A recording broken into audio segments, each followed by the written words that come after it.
sur la chaîne Citoyen Lucide. Nous sommes aujourd'hui mercredi le 11 mai 2022. Donc mes chers citoyens lucides, on va être dû pour la petite revue de l'actualité de cette semaine. Donc comme d'habitude, je vais commencer cette fois-ci en allant sur ma page Facebook Citoyen Lucide pour parler avec vous en fait là, des articles qui ont attiré mon attention et que j'ai effectivement partagé sur ma page. Alors pour les gens qui ne sont pas sur Facebook, eh bien c'est ça. Donc de temps en temps, on va faire des petites capsules comme ça pour vous montrer les articles que j'ai sélectionnés. Donc, vous savez comment est-ce que j'aime parler beaucoup des États-Unis. Donc, des fois, effectivement, des gens qui doivent se demander pourquoi est-ce que je mets autant d'emphase, en fait, sur des nouvelles en provenance des États-Unis. C'est parce que on sait que la culture américaine a beaucoup de poids, en fait, là, et d'influence sur les affaires qui nous arrivent ici, en fait. Alors, souvent, bon, les États-Unis sont les précurseurs dans bien des affaires, là, et malheureusement, pas souvent dans des bonnes affaires. Souvent, c'est dans les pires, d'ailleurs. Donc, nous avons ici un article de La Presse qui s'intitule « Changement de sexe, Québec renonce à imposer la chirurgie génitale dans son projet de loi ». Donc, voyez-vous, quand je vous parle fréquemment, en fait, là, de la communauté flyée, eh bien, ça fait justement partie des affaires que les États-Unis sont en train de déteindre sur nous, en fait. Alors, je vais simplement vous lire un petit bout de l'article parce que c'est quand même un petit peu préoccupant, là. Donc, les personnes qui entreprennent un processus visant à changer de sexe en toute légalité n'auront pas au préalable à subir de chirurgie ayant pour effet de modifier leurs parties intimes. Donc, voyez-vous, l'étude détaillée du projet de loi 2 qui propose une imposante réforme du droit de la famille. Donc, changement de sexe d'un bord, puis droit de la famille de l'autre bord. Donc, je vois pas exactement quel est le grand rapport qu'il y a avec ça, là. Mais c'est pas grave, tant qu'à y être, écoutez, on va essayer de faire un melting pot avec ça.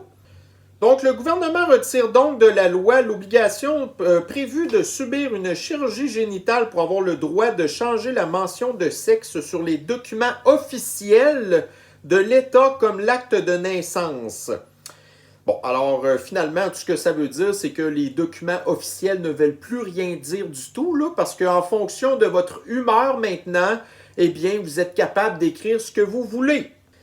Le projet de loi 2, dont l'impact social risque d'être majeur, ratisse très large et porte sur plusieurs sujets délicats, dont la reconnaissance des personnes et parents non binaires, une priorité du Québec, l'encadrement des contrats de mère porteuse, les règles de filiation, la présomption de paternité pour les conjoints de fait, la violence familiale et la déchéance parentale. C'est ça, donc les enfants qui vont se ramasser à la DPJ. On sait que la DPJ, c'est un exemple d'efficacité.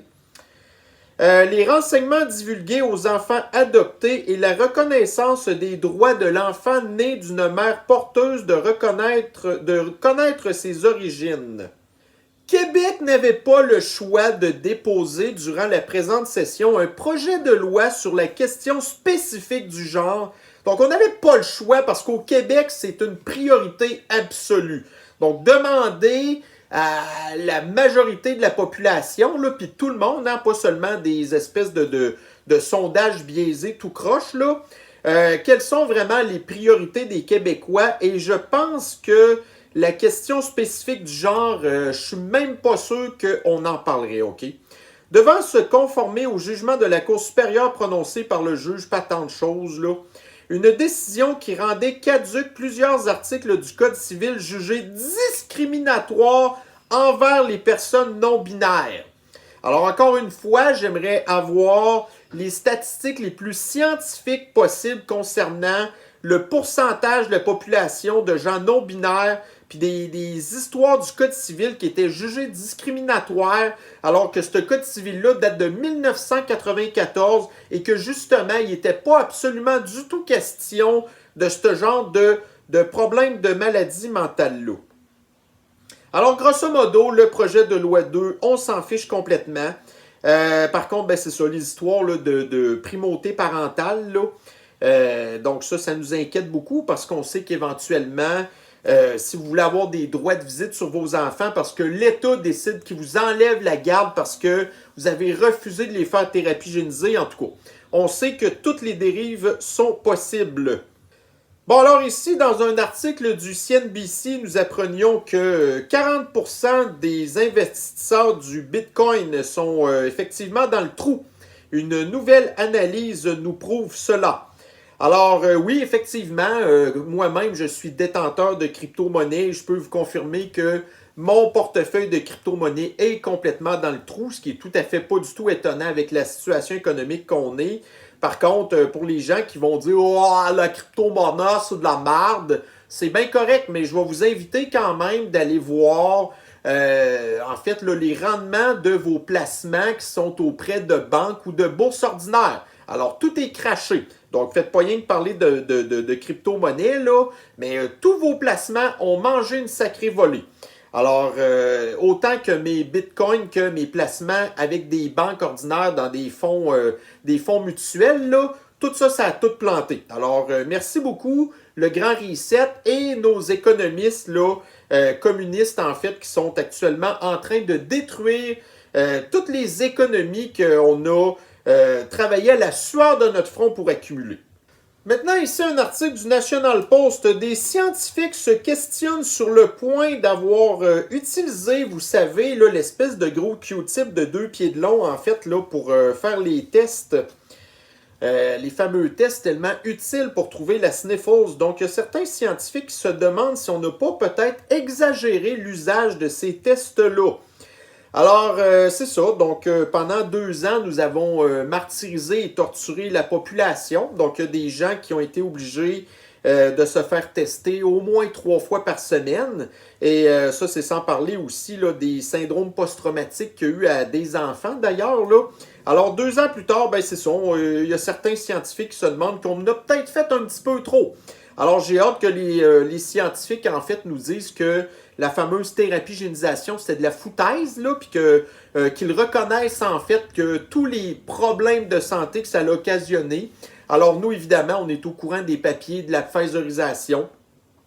Donc, on n'a pas encore accès au papier de la modernisation, là, mais étant donné que la Pfizerisation puis la modernisation, c'est exactement la même affaire, excepté que la modernisation, en fait, est même plus puissante que la Pfizerisation, ben, on peut s'attendre, en fait, à ce qu'il y ait,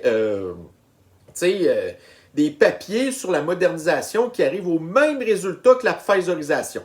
Alors, je m'excuse de me répéter, là, mais tout ça pour dire que ce qu'on a fait endurer à la population pendant 2 ans, ben c'est ça. Donc, des scientifiques questionnent l'utilité de ces tests-là, que finalement, ils ont peut-être exagéré et qu'en plus, qu'il y a d'autres techniques là, qui nous auraient permis de tout simplement pouvoir tester plutôt les eaux usées. Et on s'est rendu compte là, que c'était aussi efficace, en fait, que d'aller sacrer là, une espèce de brosse à toilette là, dans le nez du monde pour en fait des tests en plus qui sont même pas efficaces, là, mais bon, qu'est-ce que vous voulez. Alors donc c'est ça. Encore ici une étude qui nous donne raison avec le temps, comme d'habitude. Alors vous savez, la volonté maladive en fait et obsessive là, des mondialistes de vouloir nous caser dans des grandes villes. Alors, nous avons ici, dans le Western Standards.news, alors, on parle ici de la ville de Calgary. Alors, Calgary, en fait, là, c'est-tu Edmonton ou Calgary qui est la capitale de l'Alberta? En tout cas, je me souviens pas. Donc, évidemment, Calgary, c'est une des grandes villes de l'Alberta, qui est probablement une des provinces les plus riches du Canada. Et dans l'article ici, on nous parle comment est-ce que le crime, donc le crime dans les transports en commun de la ville de Calgary ont explosé. Alors, c'est ça, donc les communistes qui veulent nous envoyer dans les villes, supposément, pour sauver les pingouins et les ours blancs, là, dans le Grand Nord puis dans le Grand Sud, là, tu sais. Donc c'est ça, mais tout en évidemment mettant la vie en danger de la population à cause que les grandes villes, on sait que c'est là qu'il y a le plus de pauvreté, donc le plus de misère et évidemment le plus de victimes innocentes de la violence dans les grandes villes. Alors non merci les communistes mondialistes, ça ne nous tente pas du tout de nous pourrir la vie. Déjà que la vie c'est assez pénible comme ça, ben le peu de qualité de vie qu'on a, ben on n'ira pas le gaspiller dans vos espèces de foutoirs de coupe-gorge de grandes villes. Alors justement, ici un article du 24heures.ca. Il faut cesser de construire des routes, plaident des experts mandatés par le gouvernement. Alors évidemment, c'est sûr que quand on parle de faire des routes, ben là, ça nous fait penser à l'étalement urbain et vous savez, là, les petites familles qui veulent avoir un terrain de 6000 pieds carrés pour être capable d'avoir un minimum d'intimité, un minimum aussi de qualité de vie. Alors bien non, bien entendu, donc les experts en collapsologie qui disent au gouvernement d'arrêter de faire des routes parce que c'est mauvais encore là pour les pingouins de l'Antarctique et les ours blancs là, du Grand Nord. Là. Donc c'est ça. Alors retrouvons-nous en ville avec, j'en parlerai un petit peu plus tard d'ailleurs, là, des espèces là,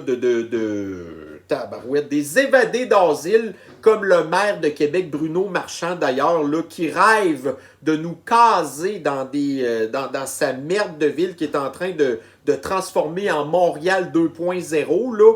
Alors, je pense que la ville de Montréal n'est pas du tout un modèle à suivre, mais Bruno Marchand, lui, il mouille son fond de culotte quand il fait rien que penser à Montréal.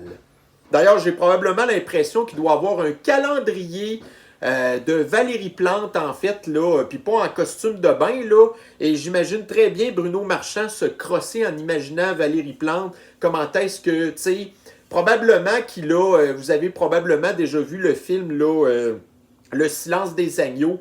Alors, j'imagine très bien Bruno Marchand avoir aménagé son sous-sol, là, avec, un espèce de costume de Valérie Plante qu'il se met et qu'il s'imagine en Valérie Plante parce que c'est tellement son modèle fantasmagorique. Là. Je délire un petit peu. Nous apprenions hier que Bill Gates était infecté par la sniffles et qu'il avait des symptômes légers. Bon, alors malheureusement, donc ça aurait fait bien gros notre bonheur que la création de Bill Gates l'emporte dans la tombe. En fait, là, ça nous aurait vraiment fait du bien. Donc évidemment, bon là c'est sûr qu'il a passé le même message que tout le monde, là, la cassette enregistrée.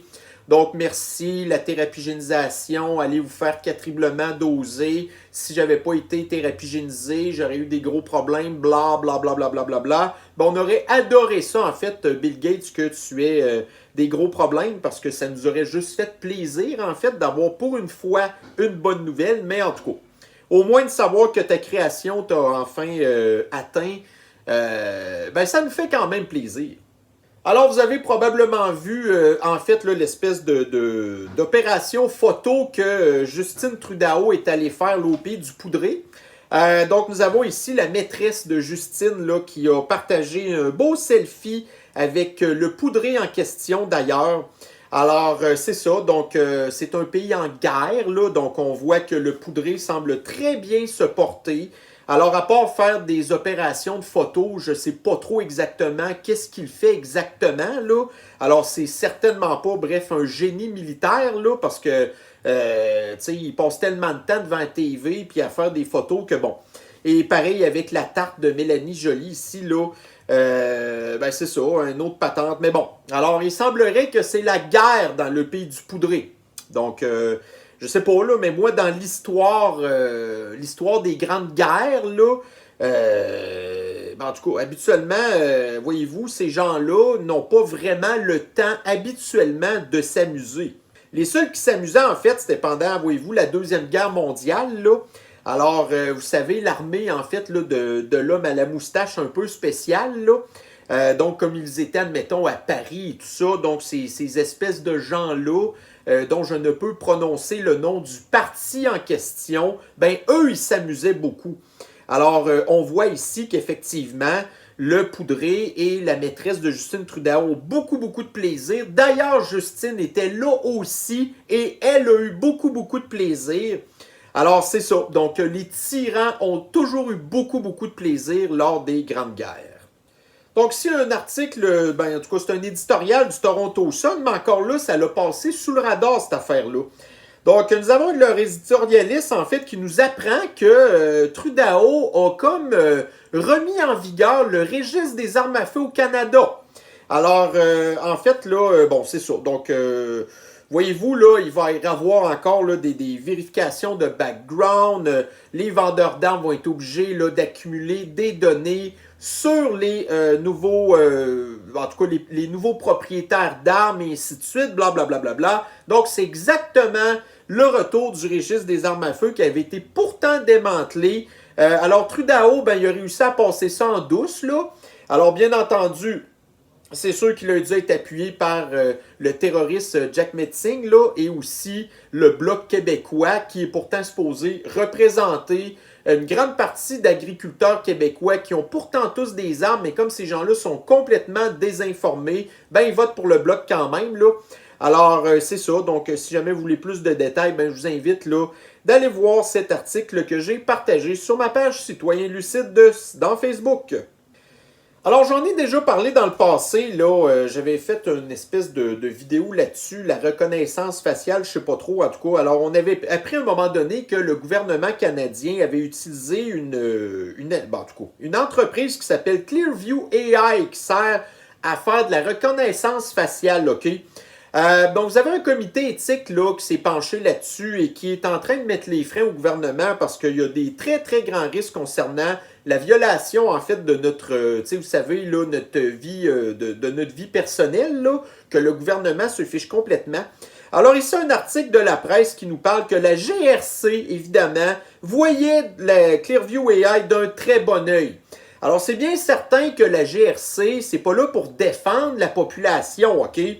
Alors, c'est là, en fait, pour violer la Charte des droits et libertés. C'est là pour piler sur toutes les lois qui essayent tant bien que mal, en fait, de protéger nos libertés là, et notre vie personnelle. Mais comme la GRC, c'est pas là pour faire du très bon travail, ben, ils préfèrent plutôt violer la loi et d'aller chercher une entreprise américaine de surcroît qui a violé d'ailleurs la vie personnelle des Canadiens et tout simplement pour se faciliter la vie. Et même pas d'ailleurs non plus aller voir des juges pour demander des mandats, là.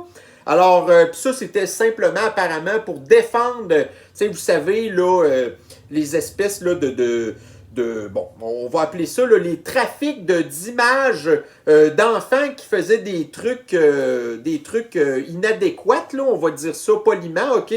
Mais on sait que en fait la GRC a utilisé Clearview AI pour bien d'autres raisons que ça. Et comme on a vu d'ailleurs aussi avec depuis 2020, comment est-ce que le gouvernement s'est torché avec la loi, la Charte des droits et libertés, et comment est-ce aussi que ça l'a dérapé avec le convoi en fait des camionneurs à Ottawa, jusqu'à quel point que le gouvernement pouvait remettre en vigueur la loi sur les mesures de guerre, alors que je pense que j'ai pas d'article là-dessus, mais que même je pense que c'était le SCRS ou même la GRC qui avait dit au gouvernement qu'il n'avait pas besoin de la mesure de guerre, mais que Trudeau s'en fichait complètement parce qu'il admire le régime communiste de la Chine, d'ailleurs, parce qu'ils peuvent se revirer sur un dixaine et que tant que tu t'appropries pas des pouvoirs comme ça, eh bien, tu peux pas te revirer non plus sur un dixaine. Mais quand que le gouvernement, comme Trudeau, s'approprie des droits un petit peu trop puissants, ben on voit que ça dérape facilement. Donc, la GRC, qui est comme la police de Trudeau, ben c'est bien certain qu'eux, ils s'en fichent complètement de piler sur la Charte des droits et libertés, de se foutre complètement de la loi des renseignements personnels canadiens. Ben c'est ça. Alors, tout simplement. Donc, ici, nous avons un article du Fox News qu'on apprend que le temple satanique disent que, bon, l'avortement pour eux, en fait, là, c'est un rituel qui fait partie de leur espèce d'église fuckée, là. Donc, c'est ça. Alors, bon, est-ce que nous pouvons maintenant considérer que les gens qui sont pro-avortement sont en fait des disciples là, du temple satanique, là? OK, là, vous allez me dire que je fais des raccourcis intellectuels assez faibles, là. Mais, en tout cas, donc, tu sais, pro-avortement, c'est... Bref, de toute façon, je pense que quand on voit jusqu'à quel point que l'extrême gauche, pour certaines personnes du moins, les franges les plus radicales, qui voient l'avortement un petit peu comme une espèce de jeu et qui s'amusent avec ça et qui s'en vantent d'ailleurs de qu'est-ce qu'ils font à cet être vivant-là, en fait, là, qu'ils enlèvent la vie prématurément, là, on peut le dire ainsi, alors qu'ils ne peuvent pas se défendre et qu'ils, vraiment, je vous le dis, ils en jouissent, là. Alors, bon, donc le temple satanique et la frange ultra-radicale de l'extrême gauche, ben, tant qu'à moi, c'est un petit peu du pareil au même. De toute façon, anyway, l'extrême gauche, c'est un culte. Et le temple satanique est un culte. Donc, deux cultes, à un moment donné, ça peut avoir beaucoup, beaucoup de points en commun. Alors, continuons dans les foutaises. Donc, nous avons ici un article du Devoir. Une infection au variant démonique accroît l'immunité des personnes thérapigénisées selon une étude. Bon. Alors, la thérapigénisation était supposée immuniser contre la sniffles, c'est pas arrivé. La thérapigénisation était supposée booster le système des personnes, le système immunitaire, c'est pas arrivé pour ceux qui ont la thérapigénisation. Ben là maintenant, si vous voulez avoir une meilleure immunité contre la sniffles, eh bien, il semblerait maintenant que c'est mieux que vous l'attrapez. Alors, j'imagine les varianto-psychosés, en fait, là, qui ont une peur bleue là, de la sniffles et qui se font maintenant dire que pour être immunisé contre la sniffles, eh bien, il faut que votre système immunitaire la pogne. Alors, finalement, une preuve supplémentaire que la thérapigénisation, zéro. Et une barre. Alors, dans les sujets que vous devez très certainement parler régulièrement avec vos proches, vos amis, votre entourage, le fameux prix de l'essence. Donc, ici, un journal de Québec, des vacances à la maison en raison du prix de l'essence. Ça fait genre quoi, 2 ans qu'on a, pour ainsi dire, des vacances à la maison, mais là, c'est pire que jamais. Donc, voyez-vous, je pose ici dans ma publication de ma page Citoyen Lucide. Là. Alors, comment vous trouvez ça, vous, le grand reset? On nous a empêchés de voyager en avion. On nous a empêchés de voyager en train. On nous a empêchés de sortir du pays. On vient maintenant avec les prix de l'essence qui sont très élevés maintenant et que là, c'est rendu un total luxe de simplement démarrer sa voiture. Alors, on vient de nous empêcher de voyager dans notre propre province et comme les prix de l'essence vont continuer d'augmenter, eh bien, bientôt, on aura de la misère à aller faire l'épicerie. Alors, tout ça en l'espace de 2 ans. Donc, je vous pose la question, est-ce que vous êtes bien dans la nouvelle réalité du grand reset? Pour continuer un petit peu dans la même veine, donc nous ici au Canada, vous savez, on a encore besoin là, de l'application de traçage qui est totalement illégale d'ailleurs au Canada, qui viole toute la Charte des droits et libertés, ainsi de suite, mais comme Trudeau s'entorche, ben là on apprenait ici dans le Insider Paper. Donc, la guenille ne sera plus obligatoire dans les aéroports et sur les vols en Europe à partir du 16 mai dans l'Union européenne. Donc, nous allons au Canada être les derniers à continuer d'exiger la guenille dans les avions. Mais comme vous savez, Justin Trudeau est un attardé. Donc, un attardé, ça veut dire retardé. Ça veut dire être en dernier. Donc, comme Justin Trudeau est habitué d'être toujours en dernier, alors le Canada va être en dernier parce qu'il est à l'image de son leader suprême communiste. Nous apprenions ici dans TVA Nouvelles que c'est la fin pour l'émission de Denis Lévesque. Vous savez comment est-ce que Fasciste Legault, il adore parler des éoliennes et tous les beaux projets d'énergie renouvelable du Québec, alors qu'on a probablement la meilleure énergie, la plus efficace qu'il n'y a pas avec l'hydroélectricité. Alors, en fait, là, ce que Fasciste Legault veut faire, c'est tout simplement détruire, couper des arbres. Donc, les arbres qui sont la meilleure affaire pour faire de la captation de carbone, produire de l'oxygène qui sont de la nature en fait, et ils préfèrent plutôt installer des espèces de coupe-gorge pour les oiseaux qu'on appelle des éoliennes, là. Alors, on apprend ici dans un article de Reuters que Energy Siemens a des problèmes de plus en plus insurmontables. Alors, je vais vous lire un petit peu certains bouts de l'article parce que, voyez-vous, on nous dit que les coupe-gorges des oiseaux, en fait, c'est comme l'énergie de l'avenir, là. Alors, c'est tellement l'énergie de l'avenir que les résultats de Siemens, qui est probablement une des plus grandes entreprises là, de coupe-gorge pour oiseaux, en fait, là, va probablement frapper un hit low en 2022, c'est-à-dire donc des résultats les plus bas en 2022. Le titre de Siemens a baissé de 6,1%. Bien entendu, parce que ça fait partie de la bulle verte, OK? Donc, vous savez, la verdologie, la verdoyance, c'est un scam, ça, OK? C'est un hoax. Alors, évidemment, c'est sûr qu'on va s'attendre à ce que ça s'effondre, là, tu sais. C'est pourtant supposé être l'avenir, mais il n'y a tellement pas d'avenir là-dedans que même la bourse s'effondre là, à la moindre défaite. Alors, voyez-vous, les ventes de Siemens Energy et la marge, en fait, de Siemens Energy va frapper là, les prévisions les plus basses, là. En fait, là, c'est ça, dans la division de Siemens pour les turbines.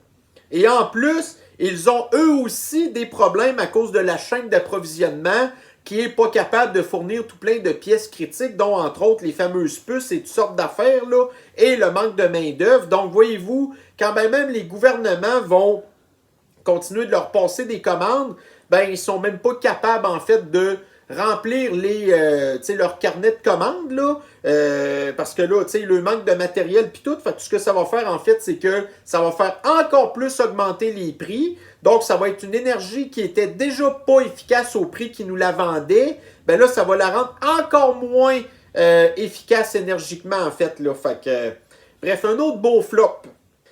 Alors, pendant que l'économie du Canada, l'économie du Québec, bref, l'économie mondiale, là, si on peut dire, l'économie occidentale souffre vraiment.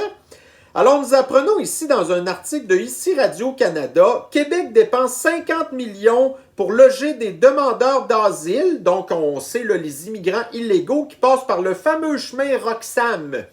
Alors, on apprend, c'est ça, que le gouvernement a signé un contrat de 10 ans avec une entreprise qui va loger ces gens-là.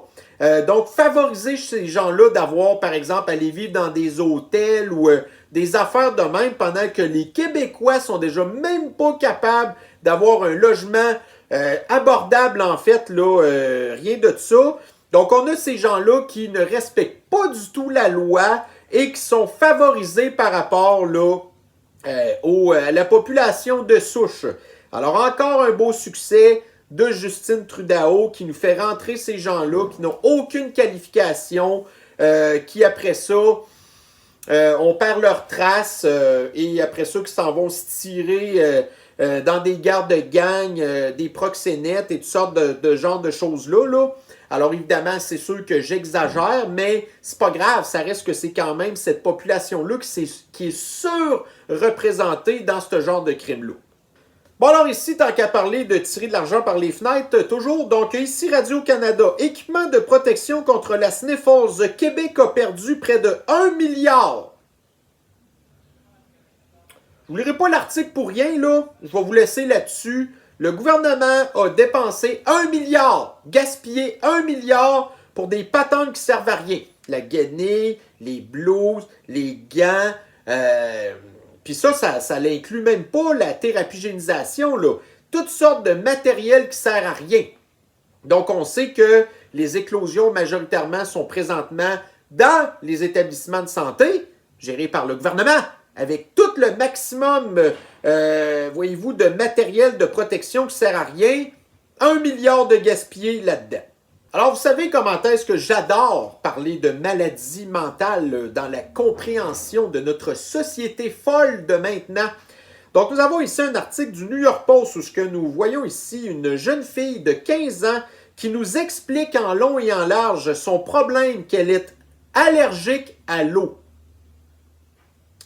Alors, je vais vous montrer certaines photos que nous avons dans l'article qui nous montrent, en fait, là, ces petits bobos. OK? Et vous me direz, si vous avez, pour les gens qui souffrent d'allergie, vous savez comment est-ce que ça peut être grave, là.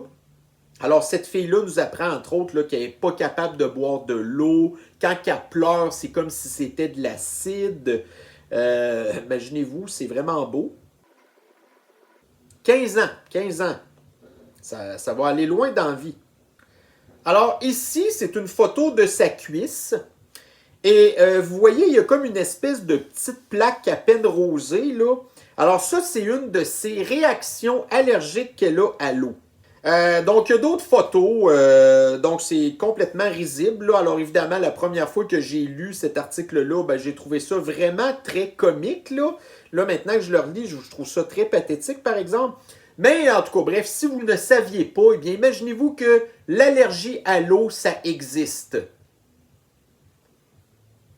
Alors, vous savez probablement que Justin Trudeau est probablement la Canadienne qui a le sphincter le plus écarté de toute la population, en fait. Alors, nous apprenons ici dans un article du True North que en 2021, donc le gouvernement Trudeau a volé 1,6 milliard de dollars à la population canadienne pour le donner à l'ONU, donc le gouvernement des mondialistes, ainsi que 3 millions de dollars à son ami Klaus Schwab.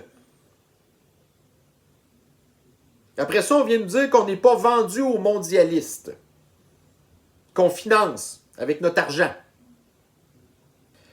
Ici, probablement, une des études les plus sérieuses et utiles et pertinentes que j'ai vues dans ma vie. Donc, nous avons ici dans le New York Post, selon une étude, les femmes seraient vues comme étant plus attrayantes lorsqu'elles portent des talons hauts. Effectivement, les souliers plats et les patentes de ballerine, honnêtement, c'est vraiment laid, OK? Je comprends que c'est peut-être très confortable, là, mais au niveau attrayance, sérieusement, c'est pas beau pantoute. Alors, effectivement, les talons hauts, c'est OK? Puis, en tout cas, moi, personnellement, on parle pas ici de talons d'1 pouce, là, OK? Avec des gros talons carrés puis tout dégueulasse, là. Alors, bref, mais en tout cas, moi, je peux vous confirmer que j'avais pas besoin d'un article et d'une étude qui a été payée par je sais pas qui pour me faire confirmer ça.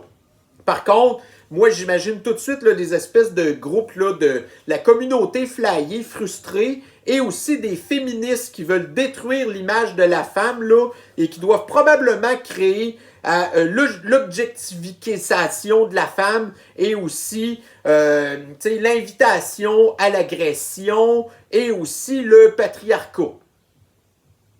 J'imagine que le docteur Mayou pourrait nous en parler davantage. Donc, nous allons ici aller sur mon compte Twitter où nous avons une espèce de Robert Grant qui a dit « On a beau chialer, mais il faut avoir voyagé pour voir comment on est bien ici au Québec. » Bon, alors on imagine que Robert Grant est très possiblement un grand voyageur, là, mais moi, personnellement, tu sais, je suis quelqu'un qui, tu sais, en tout cas, porte beaucoup de jugement et je peux vous confirmer que je me trompe rarement. Alors, nous avons ici, en fait, là, le profil de Robert Grant, c'est parce que là, en fait, c'est rien que pour me payer sa tête là, que je fais ce boulot. Là. Alors, nous avons ici Robert Grant qui dit dans sa bio de Twitter « Je veux un pays ». Ça part déjà mal, là. Alors, qui veut rester au Kakistan? Tu sais, déjà le Shinada, on capote. Imaginez-vous le Kakistan, qu'est-ce que ce serait? J'aime rire et j'ai le bonheur facile. Je suis fier d'être gay. Alors, nous avons ici, imaginez-vous, ça c'est la photo épinglée de Robert sur son compte Twitter. Alors, nous voyons ici Robert, qui très certainement, je suis pas mal sûr qu'il reste à Montréal. Alors, on voit en fond, OK? Donc, on peut constater que son appartement, c'est pas un appartement, tu sais, ultra flyé, là, qui vaut très cher. Donc, on imagine très possiblement, tu sais, probablement un HLM. Alors, Robert est très possiblement un homme qui est à très faible revenu. Alors, ce serait un petit peu surprenant de savoir qu'il a beaucoup voyagé dans sa vie. On voit que Robert a encore un poêle. Vous savez, les poêles qu'on peut mettre des couteaux là, à blast. Là. Donc, Robert, c'est très possiblement pas un homme riche. Là. Alors, je ne sais pas où est-ce que Robert a voyagé. Très possiblement, il a voyagé de l'est à l'ouest de l'île de Montréal. Et lui, il dit en fait qu'on est vraiment, vraiment bien au Québec et il veut que le Kakistan devienne un pays. Donc, voyez-vous jusqu'à quel point que la maladie mentale, ça peut être très, très grave. Nous avons un petit peu parlé d'histoire du chemin Roxham tantôt. Et bien, dans TVA Nouvelles, donc, Fasciste Legault demande à Ottawa de fermer le chemin Roxham. Il demande à Trudeau, pas il exige ou il menace, non. Alors, je suis certain que Justin Trudeau va acquiescer à la demande du leader suprême du Kakistan, qui est tellement épeurant.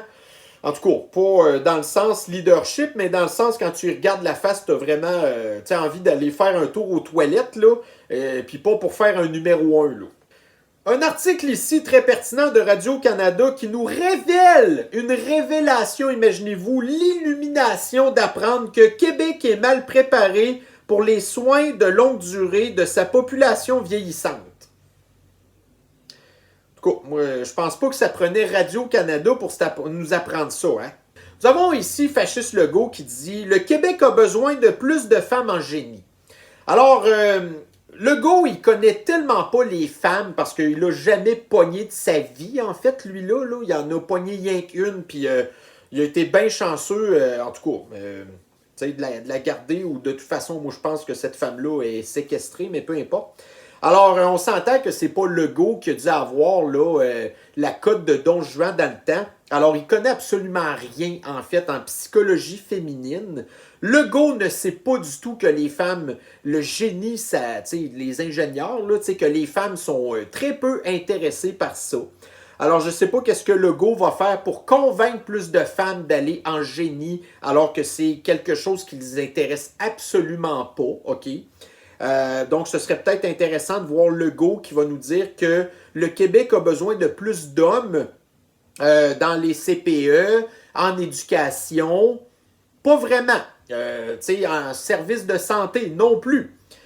Donc, les hommes, on le sait que c'est probablement la plaie de la société woke, que Legault dit qu'il déteste les woke alors qu'il est probablement aussi woke que Justin Trudeau, là.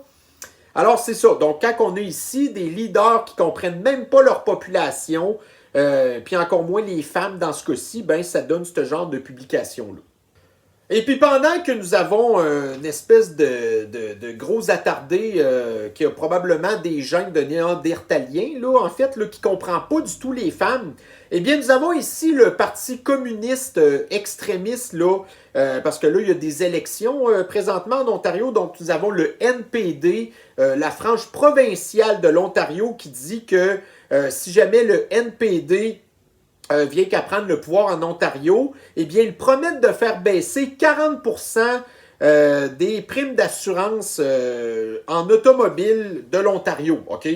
Alors, de certains côtés, vous avez des attardés mentaux comme Legault qui ne comprennent rien du tout à la psychologie féminine. Ben là, ici, vous avez les communistes qui ne comprennent absolument rien du tout à l'économie.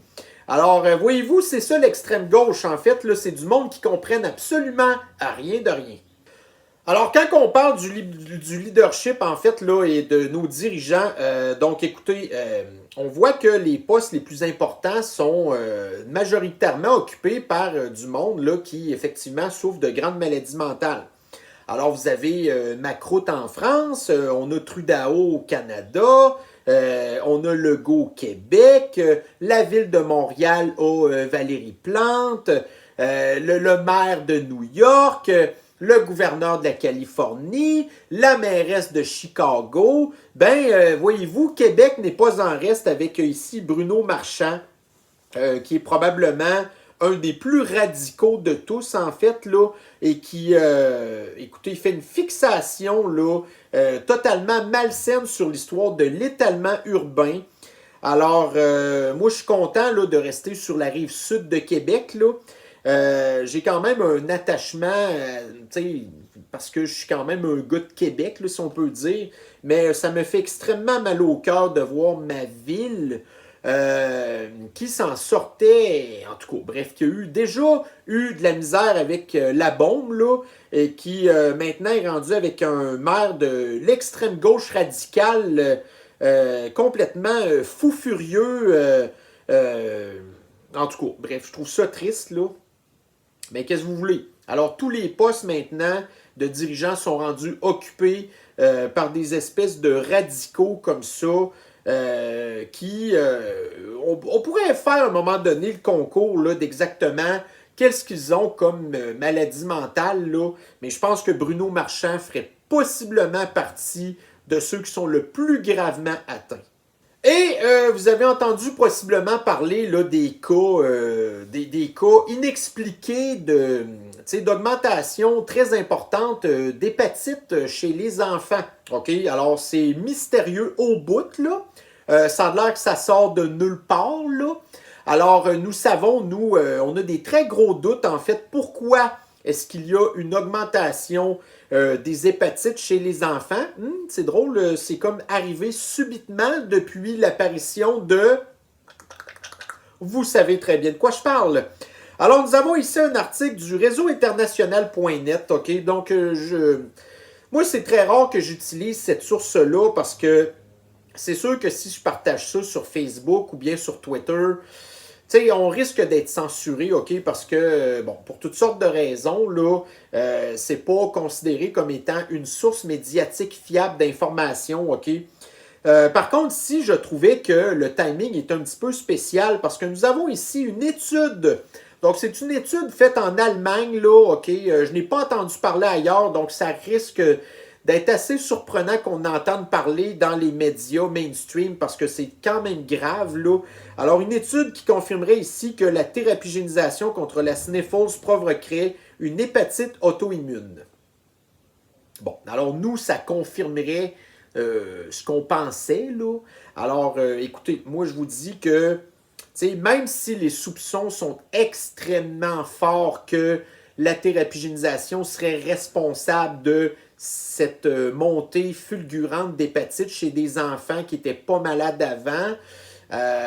C'est sûr que normalement, l'explication la plus simple est toujours la plus valide et meilleure, là.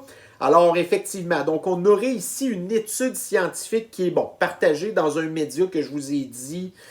Faites-en vos propres conclusions. Je l'ai quand même partagé parce que c'est tellement trop évident de toute manière, là. Alors, j'ai quand même pris une chance, mais bon, qu'est-ce que vous voulez? Donc, si vous vouliez avoir certaines sources, puis si vous faites confiance à Réseau International, puis vous n'aviez pas entendu parler, je peux vous le confirmer ici qu'il y a une étude là-dessus. Donc, mes chers citoyens lucides, eh bien, ça va mettre fin à cette capsule du Web Journal du mercredi 11 mai 2022.